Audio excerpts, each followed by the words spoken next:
el diplomado, en ese proceso el día de hoy vamos a ver enfermedades de tipo tiroideas, los exámenes, hasta qué punto se puede manejar y qué es lo que se debe hacer. Como yo siempre he dicho, para ciertos diagnósticos se trabaja mucho con la ayuda diagnóstica y es muy importante que el personal de enfermería también conozca sobre los procedimientos, ¿no? Y digo esto con, por ejemplo, una de las calificaciones y acreditaciones que yo tengo, soy calificado en medicina nuclear y no mucha gente conoce. Y acá en el tema de enfermedades tiroideas sí juega un papel muy importante el tema de la medicina nuclear.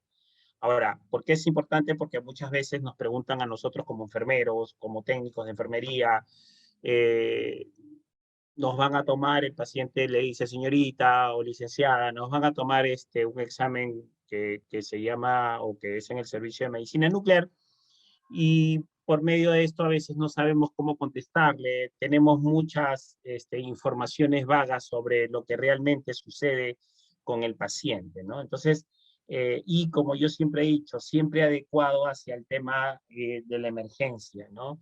Definitivamente nosotros no debemos de suponer que todas las personas tienen el conocimiento sobre el proceso, lo que va a terminar sucediendo, ¿no? Ahora, en las enfermedades tiroideas vamos a ver enfermedades como el bocio, vamos a ver hiperplasias, cánceres. Entonces, muchas de estas patologías, gracias a Dios, se pueden manejar. Valgan verdades, el índice y la tasa de mortalidad es baja, definitivamente, pero sí hay ciertas cosas o hay ciertos pacientes que se pueden descompensar y nosotros tenemos que tener como personal de salud el control, no solamente para poder manejar la situación aguda, sino también, como yo siempre he dicho, para poder dar información hacia el paciente.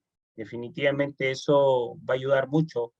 eh, y en cuanto a la medicina preventiva, para poder conocer sobre los diagnósticos que existen, ¿no? Lo primero, siempre la teoría, lo que es el tiroides, la tiroides es una glándula en forma de mariposa ubicada en el cuello, justo arriba de la clavícula.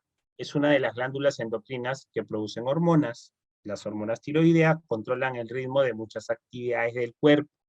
Estas incluyen la velocidad con la que se queman las calorías, el cuán rápido late el corazón. Todas estas actividades componen el metabolismo del cuerpo y hacia eso apuntamos. Estamos hablando de que siempre he dicho, ante cualquier síntoma o signo que pueda demostrar o especificar el paciente en emergencias, ya tenemos que ir pensando en cómo voy a manejar esa situación, ¿no? De hecho, podemos ver acá que cuán rápido late el corazón, entonces hacia eso siempre he dicho, ya estamos apuntando hacia cómo va a ser el manejo con nuestro paciente, hacia lo que tenemos que hacer.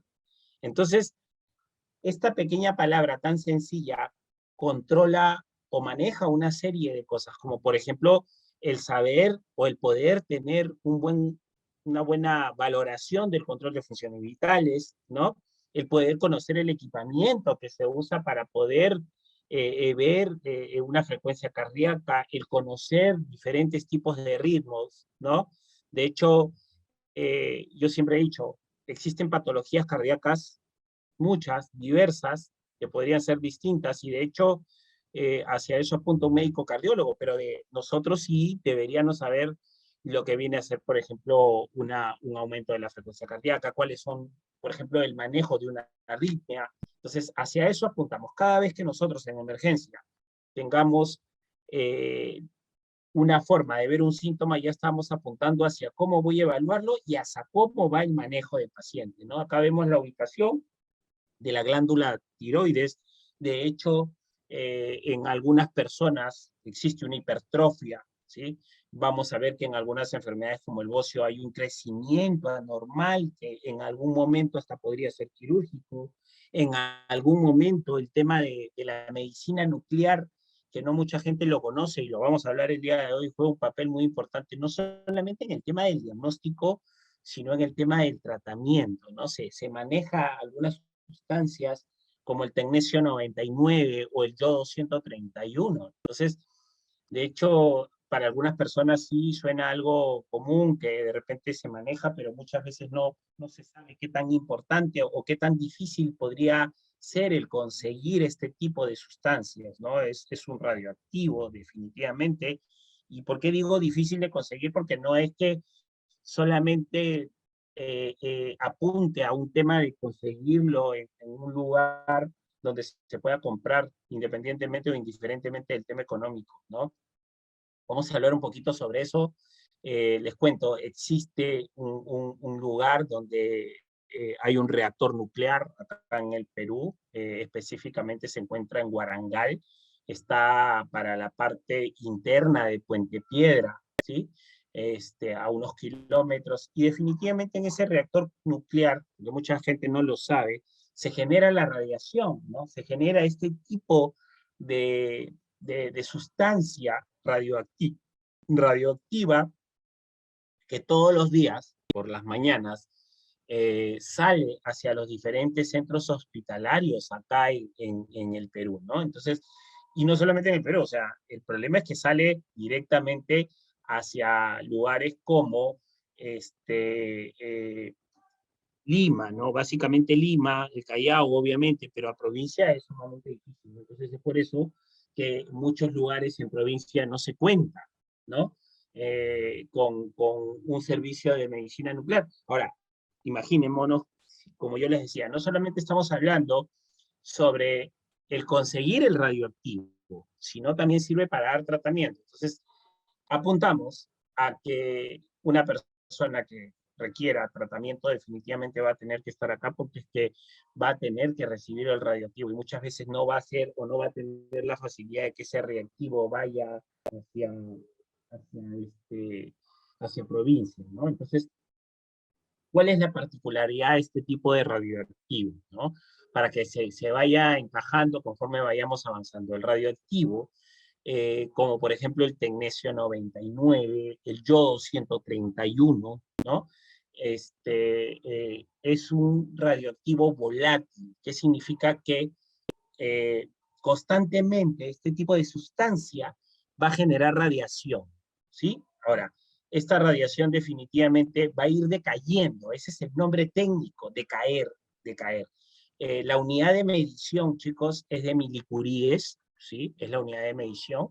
Entonces, todos los días, en este reactor nuclear que les estoy contando, que se encuentra en Guarangal, específicamente en la parte interna de Puente Piedra, ¿sí? Todos los días se genera la radiación, y esta radiación sale hacia los diferentes puntos en las mañanas, ¿no? Ahora, de hecho, en ese proceso, ese radioactivo y esa unidad de medición llamada milicurí, vamos a poner como ejemplo, que en la mañana salgan 200 milicuríes, ¿sí? Esta radiación va a ir irradiando, salen unos contenedores de plomo pequeños, ¿no? Que obviamente va a permitir que la radiación, o que no irradie, mejor dicho, ¿no? Una vez que llega al servicio de medicina nuclear con los tecnólogos médicos, esta radiación o este tipo de sustancia, ¿no? Que viene en una unidad de milicuríes, viene más o menos en ampollas de repente 5 o 10 mililitros nada más. Entonces, hablando de volumen. Entonces vienen en unos contenedores de plomo pequeños, donde se meten estas pequeñas ampollas que vienen de 5 a 10 mililitros, hablando de volumen, ojo. Pero la unidad de medición que se encuentra en esa cantidad de mililitros es de 200 milicuríes, por ejemplo, ¿no? Ahora, pasado o cada 6 horas, este radioactivo se decae, lo cual quiere decir que pasadas las primeras 6 horas ya no va a haber los 200 milicuríes, sino solamente va a haber 100. Y pasadas 6 horas más ya no va a haber 100, van a haber solamente 50, ¿no? Entonces, esa es la particularidad del radioactivo, que no se puede guardar para el otro día y que probablemente la cantidad de milicuríes va a ir reduciendo, ¿no? Ahora, obviamente hay un calibrador que calibra y que mide la radiación y por eso uno lo puede evaluar. Entonces es muy importante que se vaya entendiendo así de a poco, porque lo vamos a ver más adelante. No se preocupen, pero esa es la idea. Y este tipo de radioactivo, conjuntamente con un medicamento, hace que se direccione hacia determinado órgano, ¿sí? Que no es igual decir, que quede claro, que es una sustancia de contraste. La medicina nuclear no trabaja con una sustancia de contraste. Lo que hace es juntar el medicamento y combinarlo con este radioactivo que hace que se adhiera en determinado órgano. Y la cámara, que es una cámara gamma, así se llama, va a captar esa radiación. Eso lo vamos a ver más adelante, pero eso es más o menos para que más o menos entiendan cuál es el enfoque hacia la medicina nuclear. ¿Cuáles son las enfermedades tiroideas? El bocio, que era el que les decía, agrandamiento de la tiroides, el hipertiroidismo, cuando la glándula tiroides produce una hormona tiroidea de lo que su cuerpo necesita, ¿no? Mayor. El hipotiroidismo, cuando la glándula tiroides no puede producir la suficiente hormona tiroidea, y el cáncer de tiroides, los nódulos, los bultos en la tiroides, la tiroiditis, hinchazón de la tiroides, que puede ser una inflamación o una infección. Eso lo vamos a ir viendo uno por uno más adelante, ¿no? ¿Qué es importante entender? Para el diagnóstico de enfermedades de tiroides, los médicos usan la historia clínica, un examen físico y pruebas para la tiroides. A veces también utilizan la biopsia. El tratamiento depende del problema, pero puede incluir medicamentos, terapia con yodo radioactivo o cirugía de tiroides. Entonces, ya desde ya les voy diciendo que uno de los mejores manejos que se utiliza es el yodo radioactivo. Entonces ya vamos entendiendo que acá en el Perú, que este no es un medicamento que sale de una química farmacéutica, de un laboratorio, no sale así. Esto sale de un reactor nuclear, recuerden, que se encuentra en Guarangal, y que todos los días salen volúmenes pequeños en pequeñas ampollas en unos contenedores de plomo, como les decía, y la unidad de medición es en milicurie, y esta unidad de medición va decayendo, ¿no? Porque es que recuerden que el radioactivo, por teoría, es volátil, ¿no? Y obviamente la radiación va a ser constante. Entonces es muy importante saber de que finalmente el medicamento va a ir decayendo y va a perder obviamente su función. Y eso lo vamos a ver, como le digo, más adelante con calma, y ahí vamos a ir aclarando muchas cosas, ¿no? Y obviamente el tratamiento más invasivo va a ser la cirugía de tiroides definitivamente, pero va a depender del tipo de problema y también del tamaño, de hecho. ¿Cuáles son los síntomas y síntomas en general, ¿no? Los que producen o los que te pueden dar a entender por la clínica de que una persona puede tener un problema tiroideo, definitivamente, ¿no? Son varios, va a depender de cada persona, pueden variar según el sexo, la edad, las comorbilidades. Entonces, esto es variante definitivamente. ¿Cuáles son los signos y los síntomas? Lo primero, recuerden, si yo apunto como enfermero, como personal de salud, hacia la sintomatología, ya debería ir apuntando hacia el tratamiento. No se olviden de eso. Eso va a ser un papel muy importante en el manejo de todo de lo que ustedes tengan como enfermeros. Ya deberían ir pensando, bueno, si tengo una cefalea o si me dicen que la cefalea es uno de los síntomas, ya debo ir apuntando hacia cómo voy a manejar esa cefalea. Lo primero es la fatiga constante, ¿sí? El aumento de la sensibilidad al frío, el estreñimiento y el seca, el aumento de peso, el hinchazón de la cara, que puede ser obviamente progresivo, bastante rápido también a decir verdad, la ronquera, la debilidad muscular, el nivel de colesterol en la sangre elevado, dolores, sensibilidad o rigidez musculares, dolor, rigidez o inflamación de las articulaciones, periodos menstruales irregulares o más intensos de lo normal, afinamiento del cabello, ritmo cardíaco lento en algunos casos, en otros casos elevado, depresión, memoria deficiente y glándula tiroideas agrandadas como el bocio, ¿no? Entonces, si nos damos cuenta, por ahí que me vas a decir, o me podrían decir, sí, pero es que esto también se asocia a muchas patologías, de hecho. Entonces, nos vamos dando cuenta que entre todos los signos y síntomas hay algo muy importante, que es que en este tipo de casos las evaluaciones o las ayudas diagnósticas juegan un papel muy importante en el diagnóstico. De hecho, Si ustedes sacan estos signos o síntomas, podrían decir que son muchas patologías, totalmente de acuerdo, pero lo que sí es importante es el agrandamiento de la glándula tiroides, ¿no? Obviamente que eso se evidencia visualizando al paciente directamente, ¿no? ¿Cuáles son las causas? Cuando la tiroides no produce suficientes hormonas, el equilibrio de reacciones químicas en tu cuerpo puede verse afectado. Puede haber numerosas causas, entre ellas enfermedades autoinmunitarias, tratamiento para el hipertiroidismo, radioterapias, cirugías de tiroides y ciertos medicamentos. Vemos al bocio, una de las patologías más frecuentes o los signos más frecuentes. Ya hemos visto que es el agrandamiento de la glándula tiroides. El bocio puede ser un agrandamiento general de la tiroides o puede ser el resultado del crecimiento celular irregular en forma de uno o más bultos o nódulos, o sea, no solamente es uno. Y obviamente, si hablamos de nódulos y si son varios, ya estamos, o se podría asociar con un cáncer también.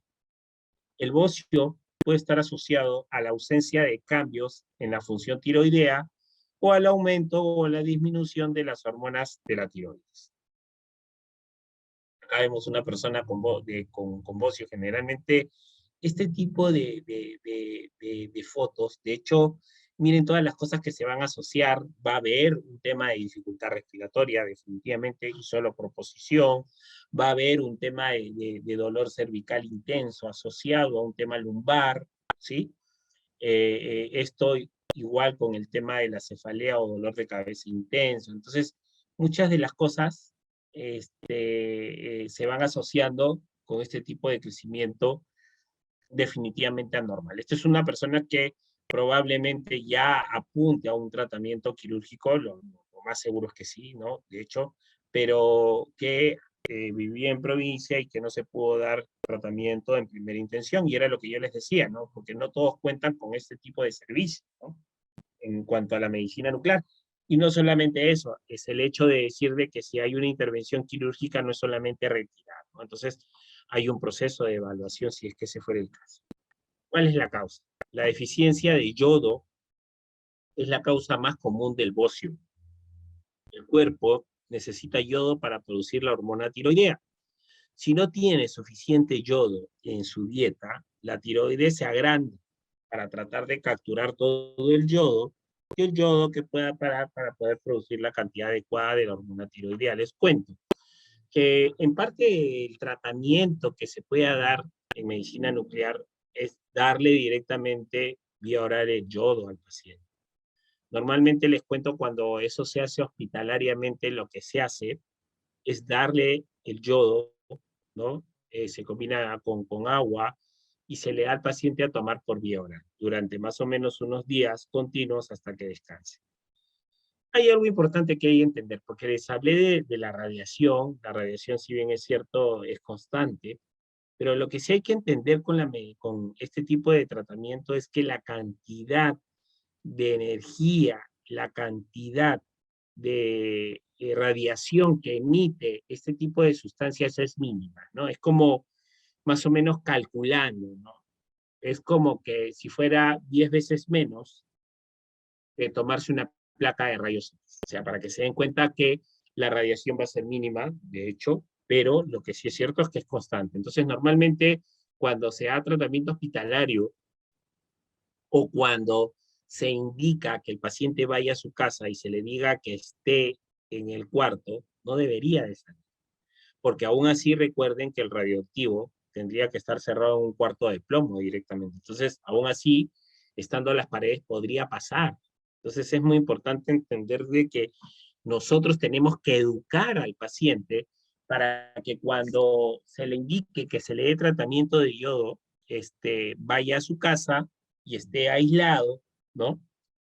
Y que recuerde que durante 2 o 3 días se le va a dar el yodo, que se le va a dar por vía oral y esta radiación va a ser constante.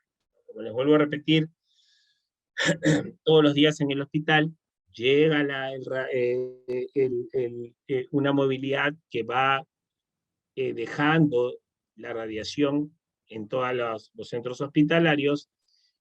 esto es dosificado por un tecnólogo médico y que sirve no solamente para tratamiento, sino a su vez también sirve para hacer el examen de gammagrafía, que lo vamos a ver más adelante, ¿no? Entonces, ¿hacia qué apunta nuestra educación, no? Hacia explicarle al paciente y a sus familiares que es muy importante el aislamiento cuando una persona recibe tratamiento con yodo. Que aún así ustedes digan, no, es importante que no se acerquen donde él, que tengan cuidado, porque finalmente lo que va a pasar es que va a irradiar. De hecho, como les vuelvo a repetir, se necesitaría una habitación sellada de plomo para que no irradie, y eso es sumamente difícil. Entonces, lo más importante es entender de que por lo menos se aísla y que solamente una persona sea la que encargada de darle los alimentos, que lo más asertivo sería que se lo pasen de repente en envases descartables para que no haya contacto. Ahora eso se ha hecho, vamos a decirlo así, más fácil porque finalmente nos estamos acostumbrando con el tema del aislamiento con los pacientes COVID-19, ¿no? Entonces, es muy importante que se entienda de esa manera y que por ahí me van a decir, sí, pero al final este tipo de envase descartable, en este caso, que el paciente va a eliminar, va a ir irradiando, valga verdad de sí, yo pienso que este tipo de desechos se deberían de guardar 1 o 2 días hasta eliminarlos todos juntos. ¿Y por qué? Porque recuerden que la base es que el radioactivo decae cada 6 horas. Entonces, lo más probable es que después de unas 24 horas ya el radioactivo pierda esa capacidad radioactiva, ¿no? El diagnóstico. A menudo, un bocio se descubre durante un examen físico de rutina. El proveedor de atención médica puede tocar el cuello para detectar un agrandamiento de la tiroides. Un solo nódulo o varios de ellos, a veces un bocio, se encuentra cuando se hace una prueba por imágenes para otra afección, ¿no? Entonces, de hecho, a veces nos tomamos una placa de tórax, ¿no? Porque de repente hay un problema respiratorio y de repente ahí nos vamos a dar cuenta de que hay un agrandamiento del, de la glándula directamente, ¿no? Y como yo les decía, no directamente asociado siempre a lo que uno se pueda palpar, ¿no? Porque a veces uno relaciona una cosa con otra, ¿no? Recuerden que la sintomatología que pasa sobre malestar general, sobre fatiga, sobre dolores articulares, probablemente sea asociado con otro tipo de cosas, ¿no? Entonces, lo que nos va a dar un diagnóstico más asertivo es entender de que es muy importante que se evidencie. Entonces, muchas de las personas cuando se les diagnostica es porque se están pasando un examen de rutina y se dan cuenta, ¿no?, de que la persona tiene un agrandamiento de la tiroides. Y esto obviamente puede ser inclusive en una evaluación de un problema respiratorio, una faringoamigdalitis, una traqueitis, y en plena evaluación nos damos cuenta de que hay un crecimiento anormal de la glándula, ¿no? Entonces, es cuando el médico determina hacer otro tipo de exámenes para poder llegar a un diagnóstico más seguro. ¿Cuáles son los tipos de bocio, no? De tipo difuso, de tipo uninodular y de multinodular. En cuanto a la parte de los tipos del difuso, se produce un agrandamiento global irregular de la glándula tiroides, sin que lleguen a palparse los nódulos, ¿no? Entonces, en este caso, sí, son pequeños, no se palpan, ¿no? La sensibilidad definitivamente del mismo paciente no te va a definir nada, pero casi siempre en el caso de las personas que presentan de tipo difuso son personas que se han hecho otro tipo de exámenes y en el proceso encontraron este tipo de aumento glandular, ¿no? En el uninodular, la glándula está aumentada de tamaño y se puede palpar un nódulo, ¿no? De hecho, en algún momento a veces apreciamos un crecimiento anormal, a veces eso nos asusta. Recuerden de que también asociamos todo crecimiento anormal con un tema de cáncer. De hecho, no se puede decir que es cáncer hasta que el médico lo determine. Y el profesional médico que determina o que da el diagnóstico de cáncer como tal, va a ser un médico oncólogo definitivamente, ¿no? Porque él determina con una serie de exámenes que sí hay un crecimiento anormal. Recuerden que no todo crecimiento anormal siempre va a ser un cáncer maligno, podría ser benigno y podría ser estirpable sin ningún problema. Generalmente sucede o es común con el tema del bocio. Así que es muy importante nosotros como personal de salud que siempre eduquemos a nuestros pacientes, ¿no? Muchas veces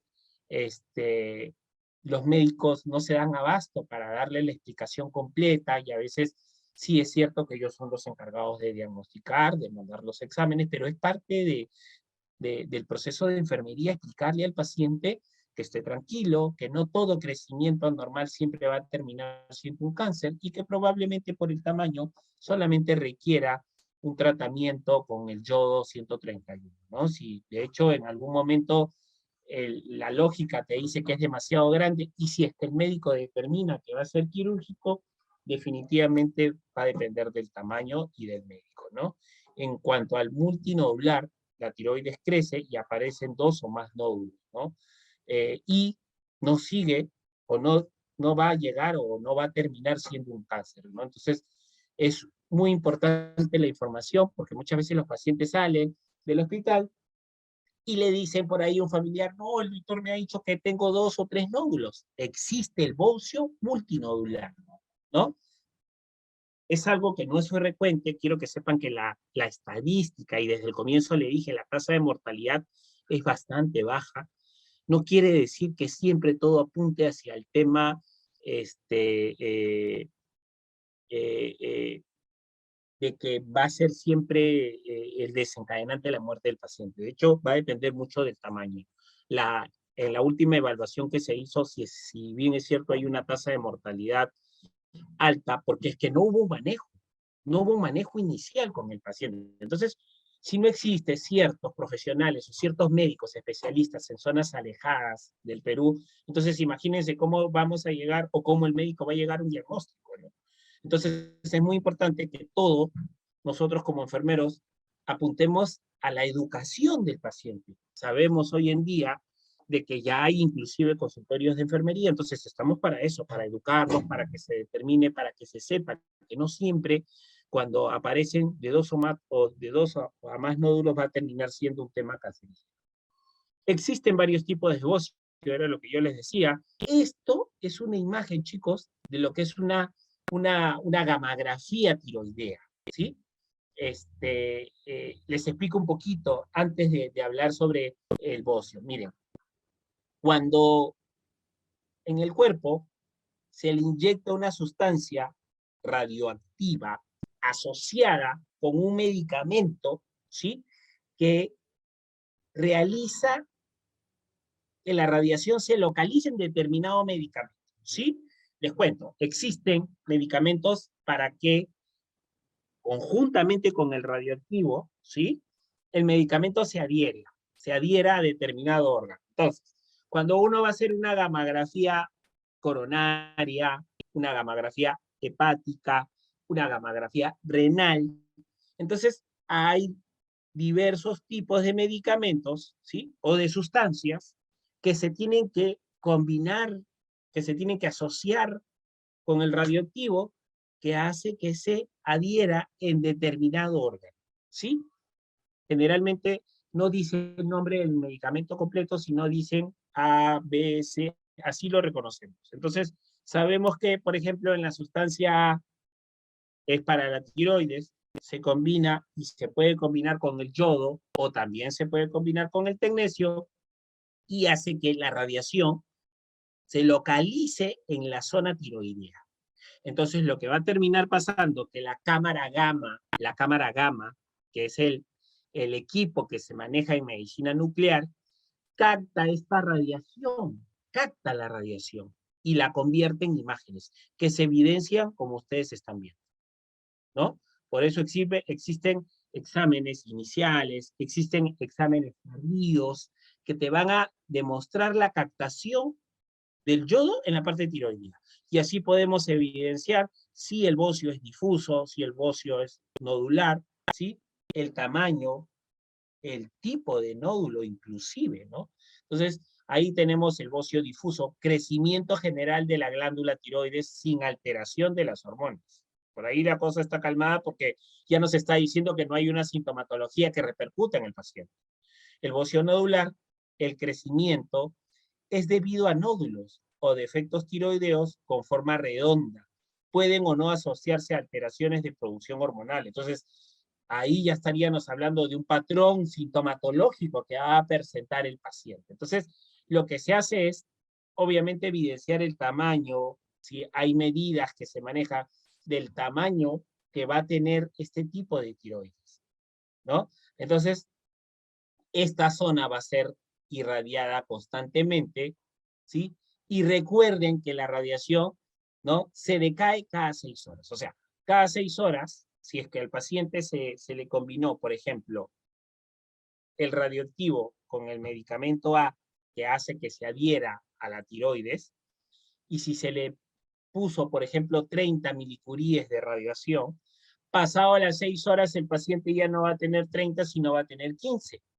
Y pasado 6 horas más ya no va a tener 15, sino probablemente 5, ¿no? Entonces, es importante tener en cuenta eso. Ahora, de hecho, acá sí, y para el personal de salud, eso sí lo conocen bien los tecnólogos, como la energía es constante, el personal que trabaja en este servicio, como los profesionales o los tecnólogos médicos, van a tener que tener un descanso, porque de hecho a ellos, ¿cómo los controlan? Les cuento. Ellos tienen un dosímetro, ¿no? Mucha gente no lo conoce y no sabe.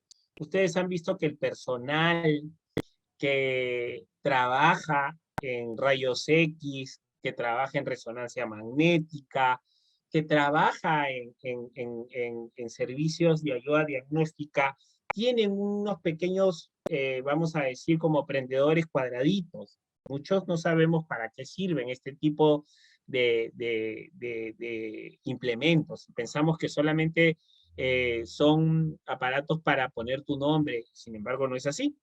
Estos se llaman dosímetros, les cuento. Entonces, normalmente esto los evalúa el IPEN, el Instituto Peruano de Energía Nuclear, ¿sí? Entonces, lo que se hace normalmente es que tú como personal de salud te lo colocas en el pecho y se supone que este equipo va captando toda la radiación que normalmente va a captar tu cuerpo, ¿sí? Y entonces lo evalúan mensualmente y se dan cuenta el nivel de radiación a la que tú has sido sometido. Y de acuerdo a eso determinan que tú necesitas un descanso para que puedas descansar de la radiación, aún utilizando todos los protocolos, ¿sí? Aún poniéndote detrás de un contenedor de plomo, aún usando un traje de plomo para que no te puedas irradiar, recuerden que la energía es constante. Entonces, es muy importante saber que los que trabajan en estos servicios de ayuda diagnóstica tienen ese dosímetro, ¿no?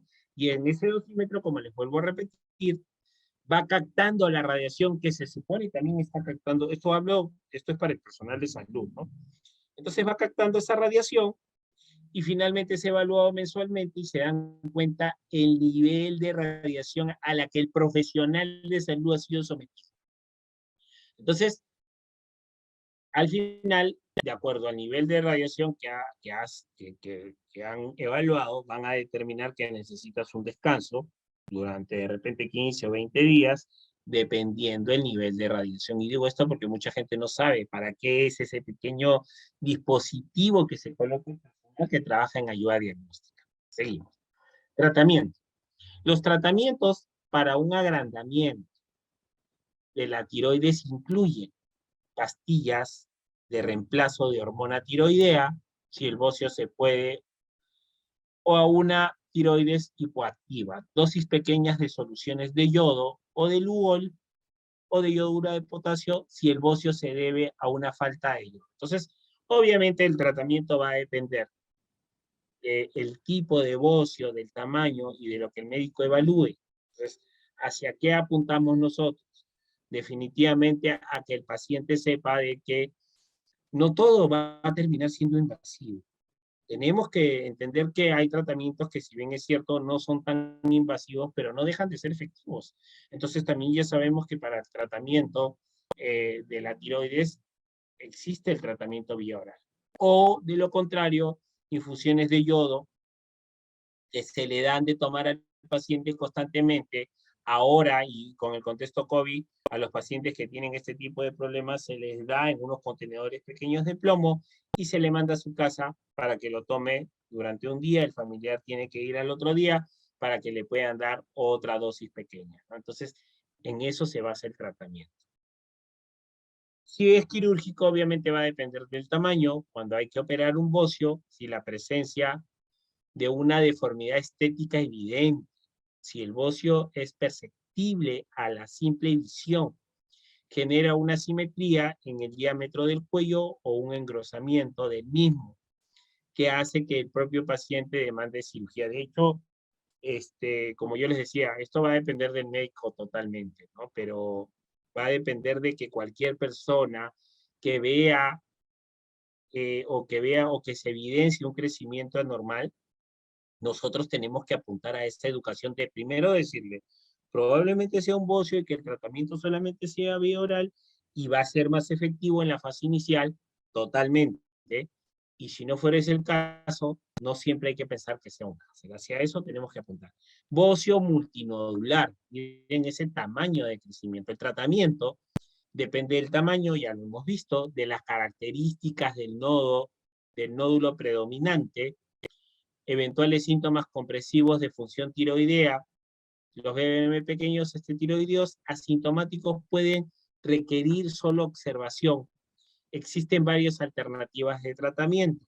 Terapia supresiva con hormona tiroidea, el radioyodo, que era el que a mi parecer es el más efectivo, tradicionalmente está reservado para disminuir el tamaño y normalizar la función de los tóxicos, pero en los últimos años se ha utilizado también para disminuir el tamaño del bocio multinodular. Ahora, hasta ahí es importante de que todo se va asociando con la sintomatología del paciente, ¿no? Porque mucha gente cuando tiene este tipo de patologías, esto crece bastante rápido en algunos casos, ¿no? Y esto también va causando algunos problemas hormonales, como aumento de peso, baja de peso, va a depender si es hiper o hipotiroidismo. En el caso de la parte, o si fuera cirugía, la tiroidectomía se plantea en los casos en el que el bocio produce efectos de masa, cuando se desecha utilizar el yodo radioactivo o exista la posibilidad de cáncer. Hipertiroidismo, enfermedad que se caracteriza por el aumento, este ya es otro tipo de enfermedad, por el aumento de la actividad funcional de la glándula tiroides y el exceso de la secreción de las hormonas tiroideas. Provoca bocio, hiperactividad, taquicardia, ojos saltones, entre otros síntomas, ¿no? Entonces ya vamos viendo de que se podría asociar a otro tipo de sintomatologías adicionales a lo que vimos en el bocio, ¿no? Signos y síntomas del hipertiroidismo. Los síntomas más comunes del hipertiroidismo es la pérdida de peso, hiperactividad, insomnio, fatiga, falta de concentración, irritabilidad, temblor fino, bocio también. Entonces, si nos damos cuenta, por ahí alguien en forma de repente graciosa podría decir, bueno, pero es que estos síntomas los tienen todos, ¿no? De hecho que sí, y más aún con el contexto COVID, valgan verdades, pero la idea es llegar a un diagnóstico más asertivo y yo creo que lo que sí empieza a haber un tema de la pérdida de peso que no es compatible con lo que uno consume. Entonces, tú te vas dando cuenta que de la nada bajaste de peso sin haber hecho una dieta y siguiendo teniendo el mismo hábito alimenticio. Entonces, hay algo que no está funcionando. Hipertiroidismo. Respuesta al tratamiento para el hipertiroidismo en las personas que producen demasiada hormona tiroidea. Suelen recibir tratamiento con yodo radioactivo o medicamentos antitiroides. El objetivo de estos tratamientos es normalizar la función tiroidea. Sin embargo, a veces, corregir el hipertiroidismo puede acabar disminuyendo demasiado la producción de la hormona tiroidea, lo que ocasiona un hipotiroidismo permanente. Entonces, de hecho, sabemos que es un manejo más exacto, definitivamente tiene que verlo un médico endocrino, esto con una junta de médicos que determina cuál es el tratamiento más asertivo, ¿no? Y seguimos viendo de que uno de los tratamientos más efectivos es el yodo radioactivo. Hipertiroidismo, en cuanto al tratamiento, la cirugía de tiroides, que se extirpa toda o gran parte de la glándula tiroides. Puede disminuir o detener la producción de hormonas. En ese caso, necesitarás consumir hormona tiroidea de por vida. La radioterapia, la radiación que se utiliza para tratar el cáncer de cabeza y cuello puede afectar la glándula tiroides y conducir a un hipotiroidismo. Medicamentos. Hay un gran número de medicamentos que puedan contribuir al desarrollo del hipotiroidismo. Uno de ellos es el litio, que se utiliza para tratar ciertos trastornos psiquiátricos. Si consumes algunos medicamentos, pregúntale a tu médico acerca de los efectos que pueda tener sobre la glándula tiroides. Entonces, acá hay varias cosas importantes en cuanto a la evaluación. De hecho, y siempre he dicho que el que lo tiene que realizar es el médico, pero nosotros como enfermeros podemos conseguir mucha información que va a ser asertiva hacia el tratamiento del paciente. Definitivamente podríamos preguntarle si hay antecedentes de familiares con algunas patologías tiroideas, ¿no? Si hay antecedentes de repente cuando ha sido más joven. Todo ese tipo de información es muy importante, más aún cuando a veces en alguna etapa o en alguna de nuestras etapas de nuestra vida, de repente bajamos de peso sin ninguna razón y de repente subimos y no nos damos cuenta que probablemente hubo un problema tiroideo, que finalmente se resolvió porque nuestro sistema inmunológico era otro. Conforme pasan los años, nos vamos a dar cuenta que esto ya no podría, digamos que solucionarse solo, ¿no? Entonces va a depender mucho de la edad y del sistema inmunológico. Vamos al tema de la gamografía puntual. Una gamografía de tiroides utiliza un marcador de yodo radioactivo para evaluar la estructura y funcionamiento de la glándula tiroides. Este examen a menudo se hace junto con el examen de captación de yodo radioactivo. Varias cosas con esto. Primero vamos a hablar un poquito sobre lo que viene a ser una cámara gamma, ¿no? ¿Cuál es la diferencia? Porque no se conoce mucho. No es que sea mejor una tomografía, no es que sea mejor que una resonancia, pero para ciertos exámenes y para ciertos tratamientos definitivamente que sí, ¿no? Yo no estoy acá para decirle que la gamografía es mucho mejor que una tomografía, de hecho que no, y va a depender, como les vuelvo a decir, para el tipo de examen, ¿no? Entonces, ¿qué es lo que sucede? En cuanto a la medicina nuclear, a diferencia de la tomografía y la resonancia, si la tomografía y la resonancia ven tamaño y forma, la diferencia es que la cámara gamma o la gamografía ve tamaño, forma y función. Entonces, miren la diferencia, ve algo más. De hecho, como les decía, es más específico para algunos exámenes que en otros. Lo que se hace es que esta es una cámara gamma, en realidad. Estos que están acá son colimadores. Los colimadores, ¿sí? Son equipos que captan la radiación,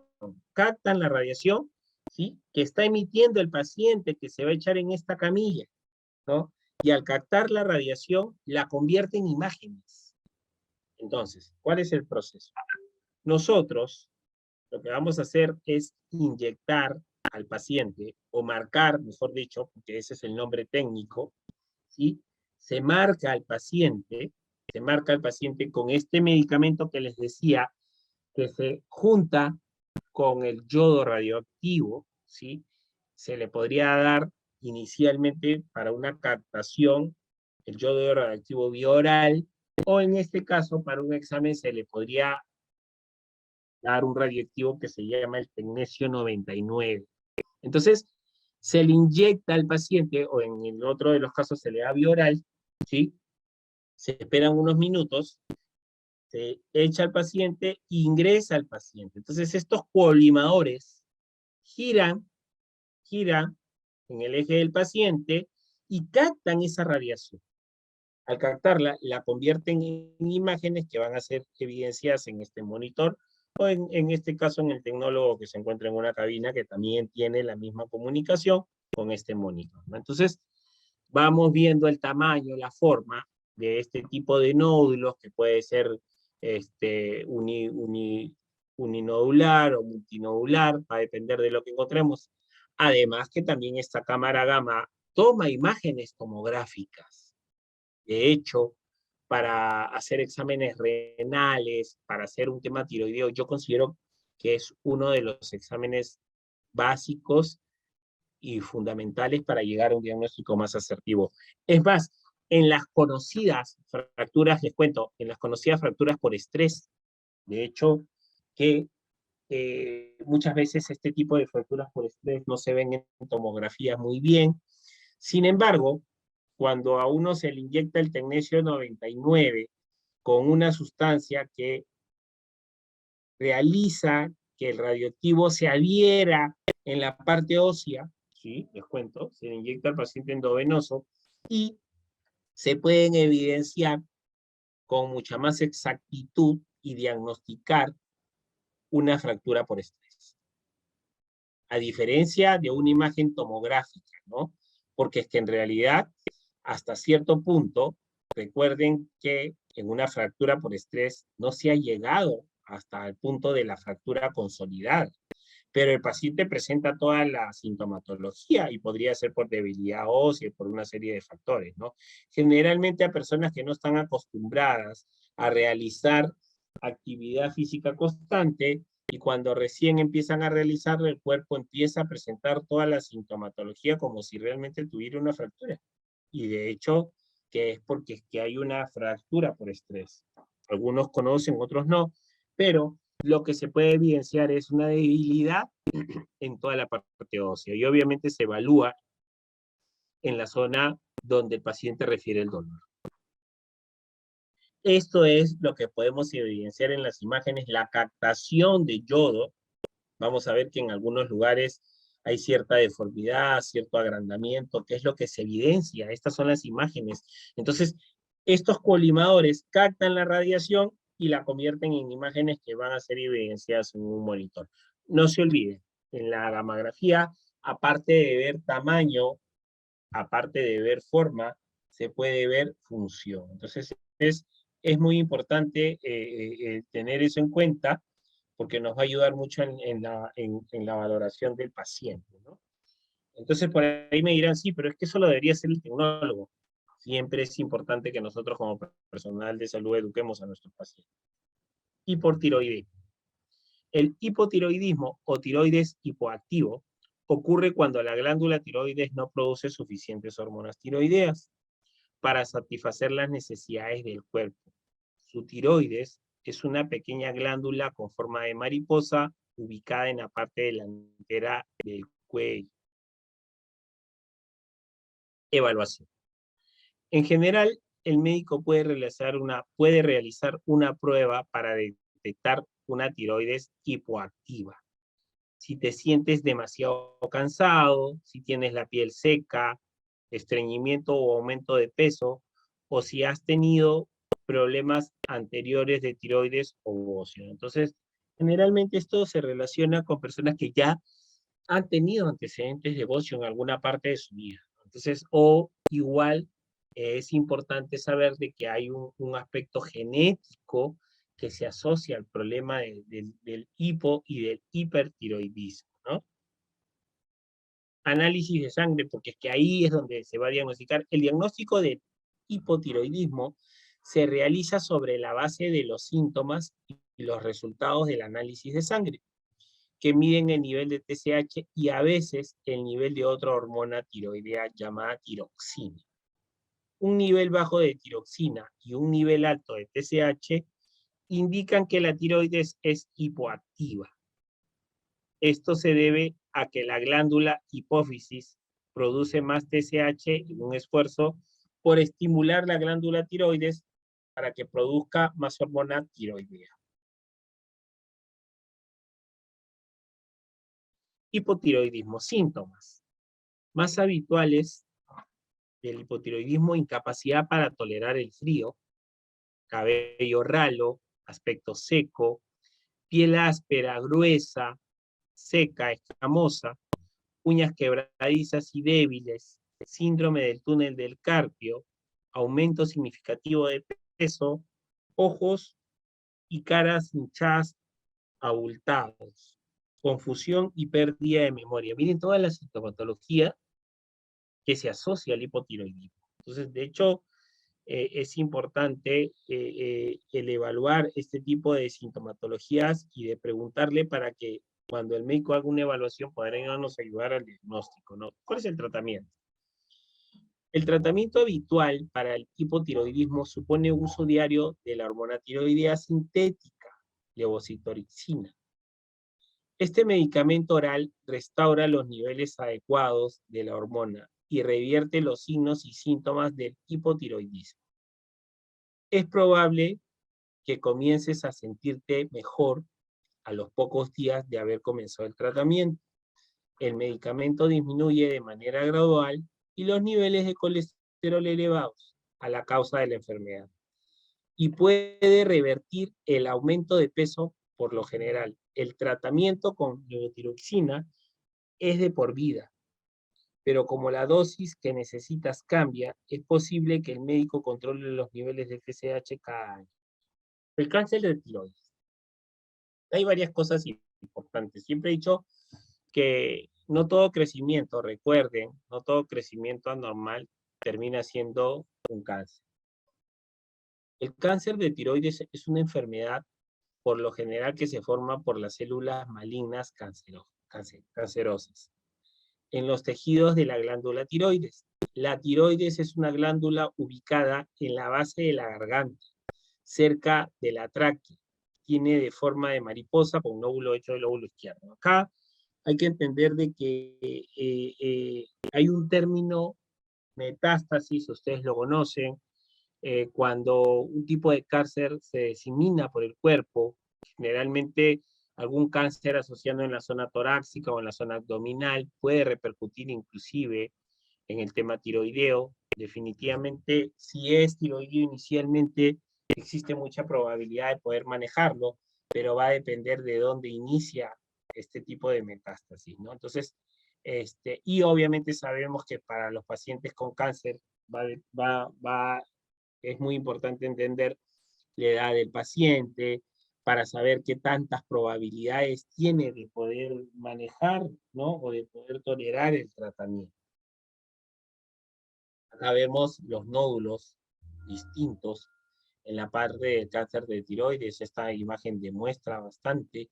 Ya es un tipo de cáncer que puede repercutir en la parte metastásica. Les cuento algo, una vez tuve la oportunidad de conversar y de llevar un curso con un médico oncólogo, y él siempre decía que existe una teoría en cuanto al cáncer, ¿no? Entonces, él me decía que algunos cánceres, como por ejemplo el cáncer abdominal, o los cánceres de tipo abdominal, los cánceres de tipo a nivel cerebral, por ejemplo, entonces cada uno tiene un foco. Generalmente, esto se asocia a algunos problemas que las personas tienen personales, ¿no? Y existe, y sería importante que ustedes lo lean, que algunas etiologías de algunos cánceres tienen un foco depresivo con un problema sugestivo que podría ser por un problema familiar o por un problema con el esposo.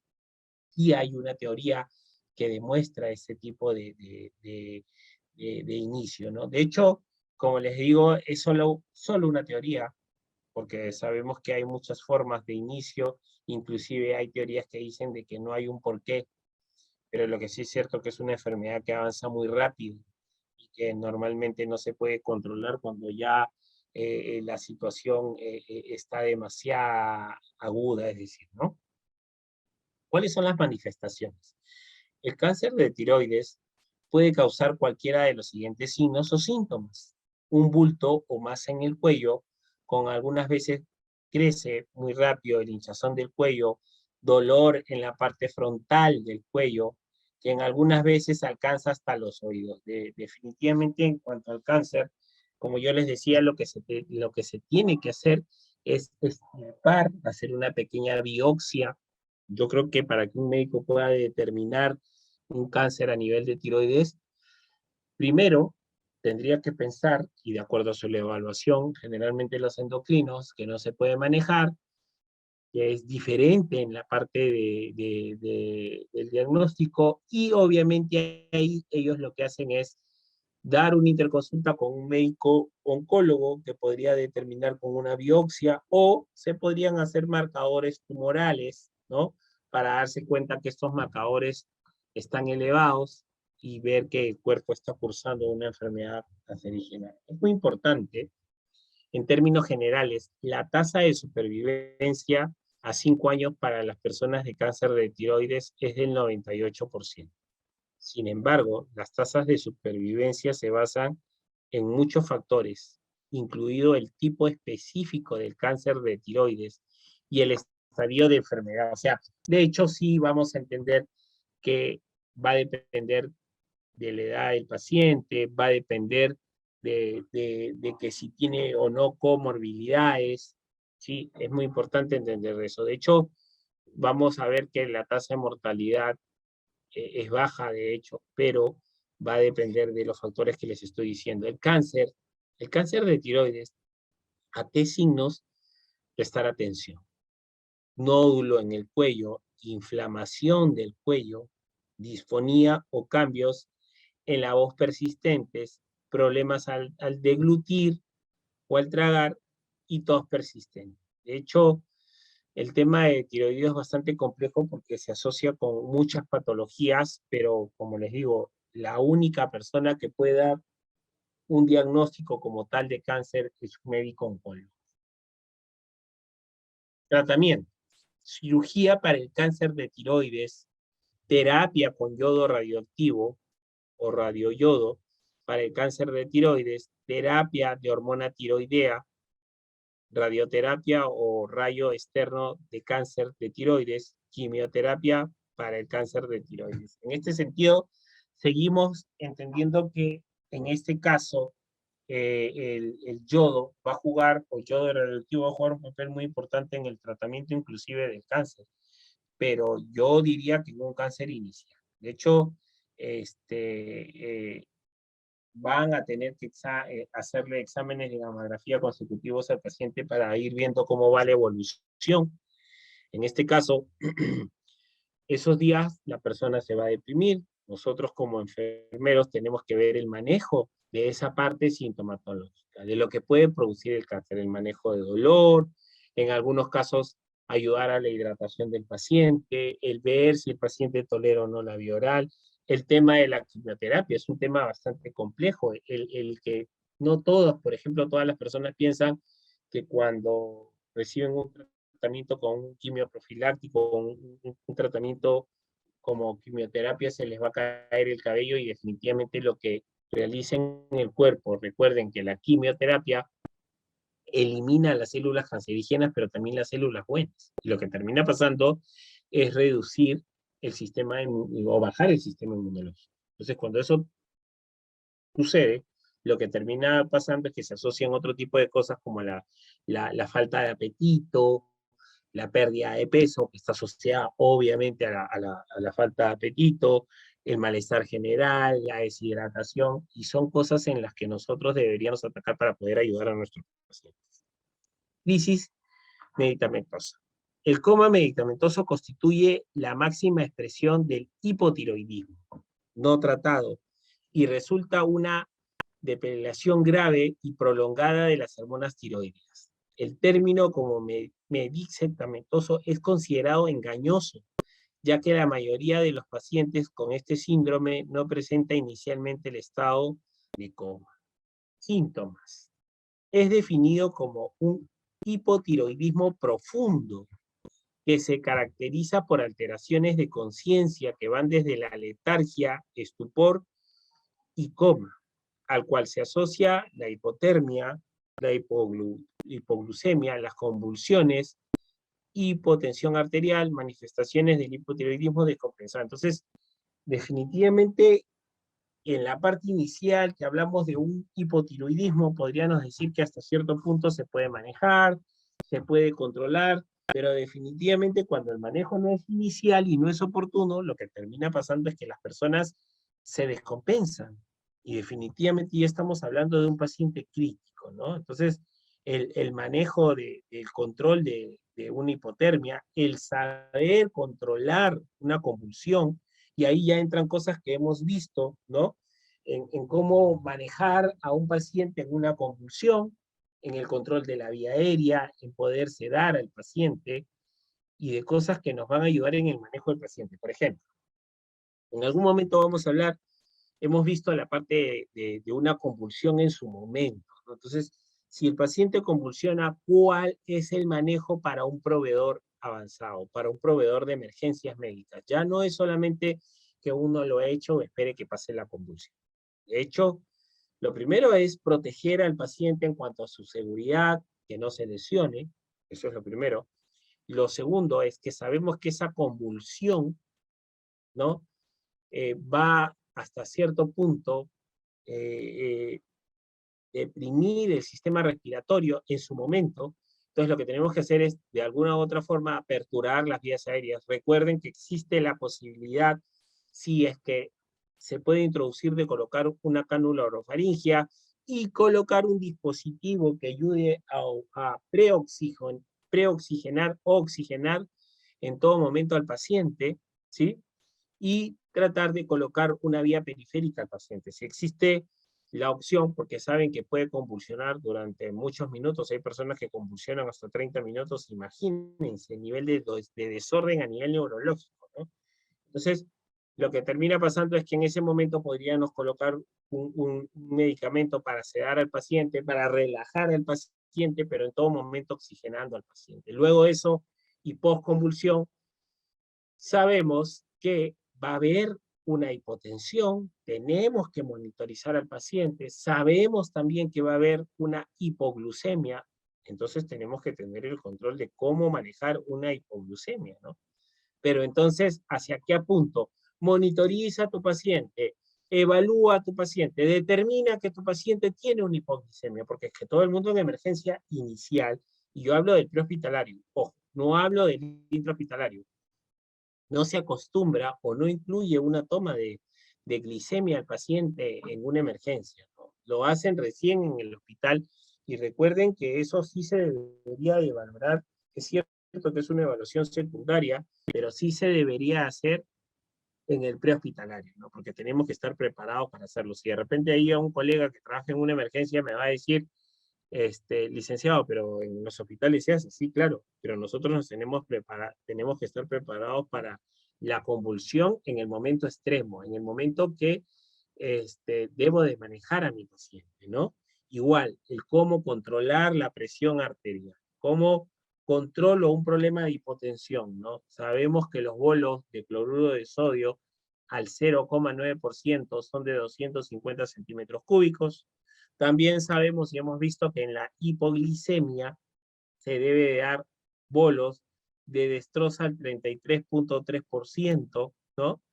Y va a depender obviamente de la evaluación inicial, podríamos poner de 3 a 4 ampollas en bolo, y obviamente esperar unos 5 a 10 minutos para hacerle una toma y ver en cuánto, si se está estabilizando al paciente. Mediante todo eso es muy importante el tema de la hidratación del paciente, ¿no? Recuerden que en la recuperación de fluidos hay que entender de que también los pacientes cursan un problema de hipotermia, y esto está asociado, de hecho, a la hipotensión, ¿no?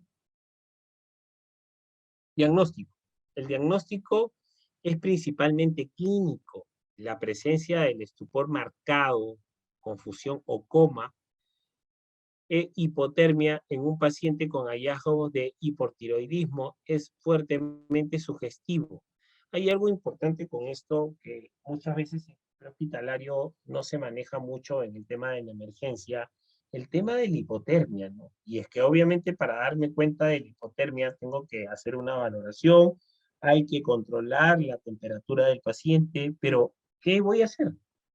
Existen en el prehospitalario mantas térmicas que van a ayudar mucho al paciente. Recuerden que la recuperación de fluidos con líquidos calientes va a ayudar mucho. Los medios físicos definitivamente van a ayudar mucho en el tema de la hipotermia. Yo les cuento mucho que en el tema militar o castrense o entrenamiento, existe mucho la parte, le dicen el calor humano. Cuando una persona está realizando un curso y de repente se somete o cursa un problema de hipotermia, lo que termina pasando es que hacen que sus compañeros se abracen entre ellos, se calienten, porque es que el cuerpo genera un calor, el cuerpo tiene una temperatura y de hecho va a ayudar en un momento extremo a calentar al paciente. Pero después de eso, aún abrigándolo, ¿qué voy a hacer? Recuerden de que si hay un problema va a haber una alteración en el sistema respiratorio. Y si eso sucede, el paciente se te va a ir descompensando y definitivamente en ese proceso tenemos que ir tratando de compensar el tema de las vías aéreas. Entonces, ¿qué haría con un paciente con una hipotermia? Primero, obviamente monitorizarlo para determinar que hay una hipotermia. Segundo, ¿no? Colocar una vía periférica, podría pasar fluidos tibios, ¿sí? Y lo otro, empezar a abrigar al paciente. Podría colocar una cánula binasal para oxigenar al paciente. La posición ayuda mucho, de repente una posición semi-Fowler y tratarlo de abrigar para ir monitorizarlo hasta llevarlo a un centro hospitalario y sea controlado, ¿no? Crisis tóxica. La crisis tirotóxica o tormenta tiroidea es una emergencia médica que consiste en un agravamiento externo de los síntomas del hipotiroidismo. Entonces, miren que acá sí hay consecuencias, acá la cosa se complica. Es una complicación poco frecuente, pero muy grave del hipertiroidismo, no diagnosticado previamente o tratado inadecuadamente. Entonces, acá sí es importante entender de que cuando no hay un tratamiento adecuado en su momento. Entonces, por ahí que en algunos hospitales dicen, ¿sabes qué? Tienes que tomar esta medicina, va a ser vía oral o de repente vas a recibir tratamiento con yodo y la gente no hace el control. Hay personas que tienen que tomar medicamentos para la tiroides durante toda su vida y definitivamente lo toman en el proceso que se encuentra con síntomas. Pero cuando ya empiezan a mejorar, definitivamente dejan el medicamento porque creen que ya la situación se va a mejorar sola. Y de hecho eso no es lo más asertivo. Hay que controlar al paciente constantemente. Es más, en cuanto al hipotiroidismo, hablamos que los niveles de TSH tienen que controlarse anualmente para ver si es que la dosis o la cantidad de medicación es la exacta. Definiciones. Tirotoxicosis. Exceso de hormonas tiroideas tanto endógenas como exógenas, así como sus manifestaciones. Hipertiroidismo, exceso de función de la glándula tiroidea. Crisis tirotóxica o tormenta tiroidea, exacerbación de los signos y síntomas tirotóxicos que comprometen la vida. Sabemos la crisis tóxica, hipertiroidismo. La presentación clínica varía desde asintomática, subclínica o de forma más grave que amenaza la vida, la tormenta tiroidea. Causas más comunes incluyen el bocio difuso tóxico, enfermedades graves, bocio multinodular tóxico, enfermedad de Plummer, o el adenoma tóxico. Entonces hay muchas cosas que pueden dar el desencadenante. Crisis tóxica. La tormenta tiroidea o la crisis tóxica se define como una manifestación externa del hipertiroidismo, que es aún poco frecuente, conlleva un riesgo vital. Aparece de 1 a 2% de casos en hipertiroidismo y su tasa de mortalidad se estima entre 20 a 30%. Puede estar producida por un incremento súbito de las hormonas tiroideas circulantes o por el incremento de la biodisponibilidad celular.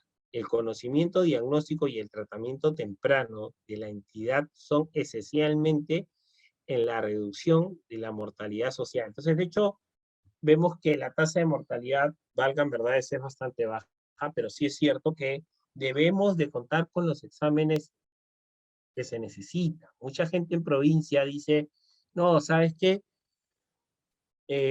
Tienes que consumir yodo, de repente en algunos vegetales sí existe, pero es que eso no es lo más asertivo porque nadie te asegura que el tratamiento va a ser beneficioso para el paciente.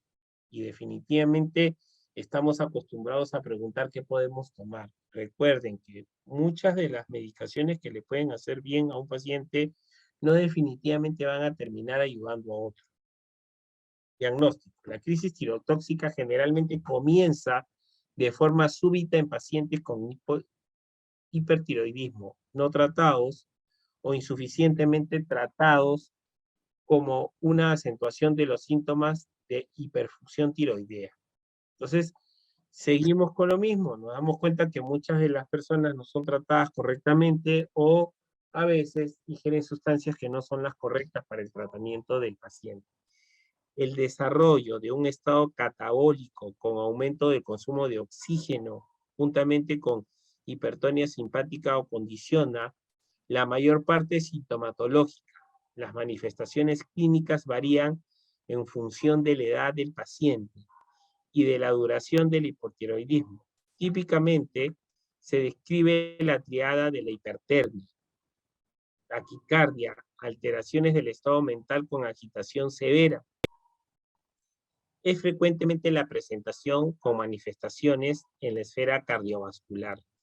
Arritmias diversas como la taquicardia sinusal, la fibrilación auricular, la taquicardia, la supraventricular, las extrasístolis ventriculares, pueden existir hipertensión sistólica y agravamiento bien de una insuficiencia cardíaca previa a una cardiopatía isquémica. Entonces, imagínense a todo lo que puede conllevar mal tratado o mal diagnosticado. Entonces, ya entramos acá en el tema de que nos hemos visto cuál es el manejo de una taquicardia, de una fibrilación ventricular, ¿no?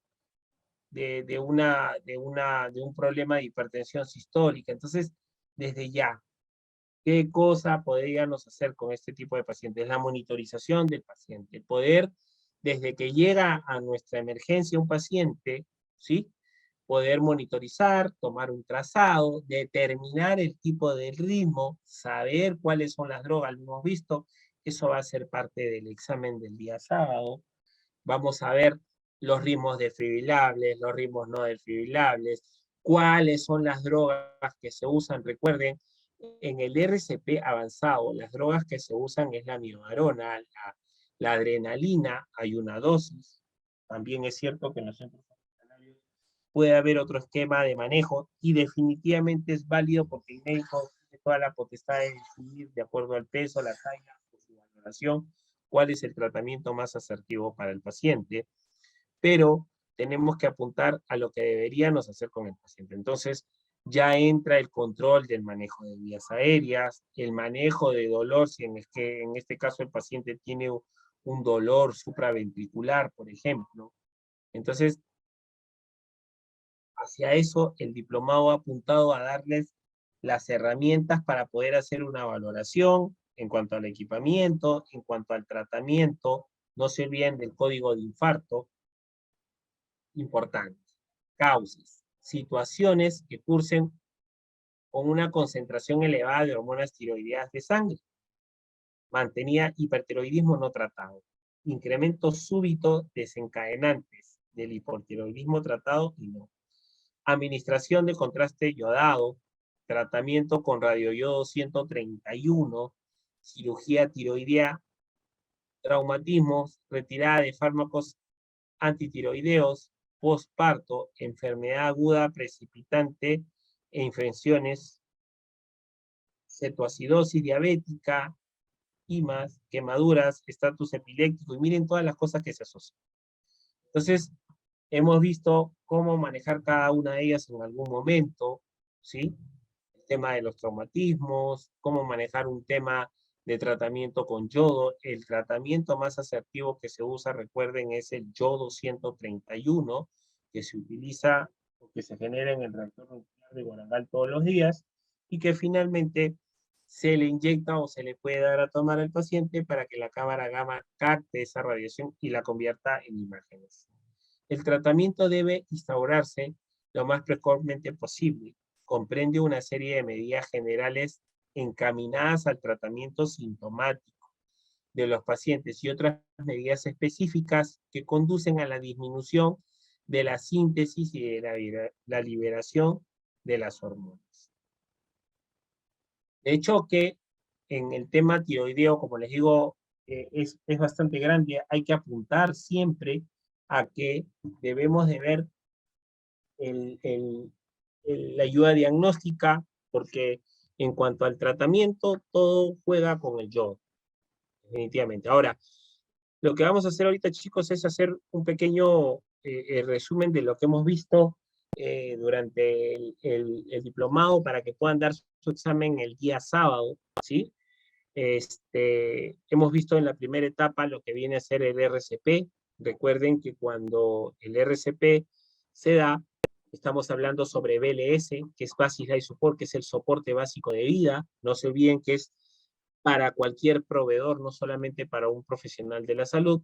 El que sigue es el ACLS, que es para un proveedor avanzado o para un proveedor profesional de salud, en este caso un médico en enfermero. ¿Cuál es la base del RCP básico? No se olvide, 30 masajes por 2 ventilaciones en un ciclo de 5. ¿Sí? ¿Cómo se hace la evaluación de un paciente inicial? Lo primero, el estado de conciencia. Lo segundo, se evalúa si hay un pulso carotidio y si hay expansión a nivel torácica. Si no existe ninguna de las tres, activo mi cadena de vida, ¿sí? Y llamo al 116 o al 106. El 116 son los bomberos y el 106 es el SAMU, ¿no? Inicio mi RCP hasta que esté exhausto o hasta que llegue una ayuda especializada. No se olviden. Otra cosa importante es, en el caso de los niños y de los pacientes, o en este caso de los pacientes pediátricos, con proveedores avanzados, ¿sí? Con proveedores avanzados, el RCP sí puede ser 15 por 2. ¿Cuál es la respuesta para eso? Es que casi siempre el problema respiratorio con un paciente pediátrico va a tener un inicio respiratorio. Y es que por eso se hace más frecuente el tema de las ventilaciones. En cuanto al RCP avanzado, cosas importantes, existen, recuerden, los ritmos defibrilables y los ritmos no defibrilables. En cuanto a los ritmos defibrilables, tenemos la fibrilación ventricular y la taquicardia ventricular. Y en cuanto a los ritmos no defibrilables, tenemos la sistolia, ¿sí? Y la actividad eléctrica sin pulso. ¿Cuáles son las drogas que se manejan? La miodarona, 300 miligramos, y la adrenalina, 1 gramo. Otra de las cosas importantes es saber que las descargas son de 360 joules, ¿sí? También se les va a hacer algunas preguntas sobre el DEA. No se olviden que el DEA es el desfibrilador externo automático, es un equipo que se utiliza para un personal no entrenado. Recuerden esto, es para un personal no entrenado, ¿sí? Y ¿hasta cuándo se realiza el RCP? Hasta que uno esté exhausto o hasta que llegue una ayuda avanzada, ¿no? O una ayuda especializada. También hemos visto el manejo de vías aéreas, ¿sí? Los dos dispositivos o las dos formas de apertura de vía aérea es la elevación frente mentón y la tracción mandibular para pacientes de trauma. Hemos visto un poco de evacuación aeromédica. No se olviden que el ente rector de la evacuación aeromédica acá en el Perú es la DGAC y la Dirección General de Aviación Civil. Los equipos tienen que pasar por una evaluación. La evaluación en cuanto a poder certificar una ambulancia aérea, ¿sí? Otro tipo de preguntas que vamos a ver es el manejo de la convulsión, el qué se debe hacer cuando un paciente convulsiona, ¿sí? Existe un manejo para un proveedor básico y existe un manejo para un proveedor avanzado como ustedes. El proveedor básico, de hecho, tiene que cuidar la seguridad del paciente, que el paciente no no se lesione. Y en cuanto al proveedor avanzado, ya hemos visto hace un momento, podría colocar una canulorofaringia, un dispositivo de vías aéreas, colocar una vía periférica en plena convulsión, hidratar al paciente, monitorizarlo para saber si es que hay hipotensión, para saber si hay hipoglicemia, ¿no? Entonces, ya estamos, creo que con esto terminando. Vamos a esperar el día